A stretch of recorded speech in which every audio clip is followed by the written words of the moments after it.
Ay, nako mga bakla, dyan muna kayo at magtalo sa sala. At dito na muna ako sa kusina para ipaghanda kayo ng special dish. Nilupak na saging at kamoting kahoy. Naku, parang ang tagal ko nang hindi nakakatikim nito. So, ang inoil na po namin lahat ng mga yung kamoting kahoy, pati na rin po yung saging na saba.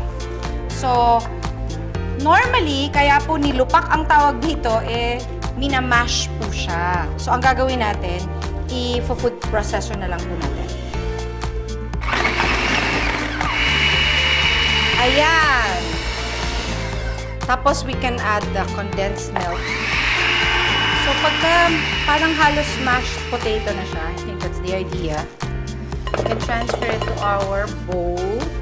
So, gagawin po natin, i-roll lang po natin yung mga lupak. Tapos, ilalagay po natin sa... So, eto na po yung ating caramel. Ginawa na po natin yan earlier. So, we'll just put everything in a bowl.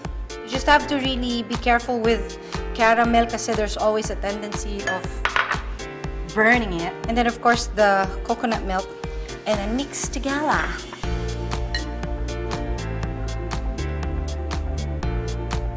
At ayan na po ang ating nilupak. Ayan. Tawagin na natin yung, Oy, Inday, alika na. Tawagin mo na yung ating mga guests. O, alika na, tikman nyo na. Ay, may merienda, nakakaya. Ay, naman. O, di ba kayo kumain? Masarap. Wow! Ang fairness, masarap. Nilupak! Yes, sarap, di ba?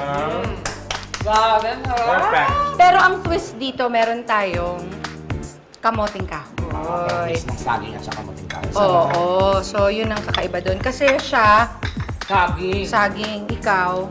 Unggoy. Nako, abangan niyo po ang paglalaro namin mamaya ng Hep Hep Hooray. Kayanin ko kaya ito. Naku, makama-stress ako. Gusto kaya sa pagbabalik.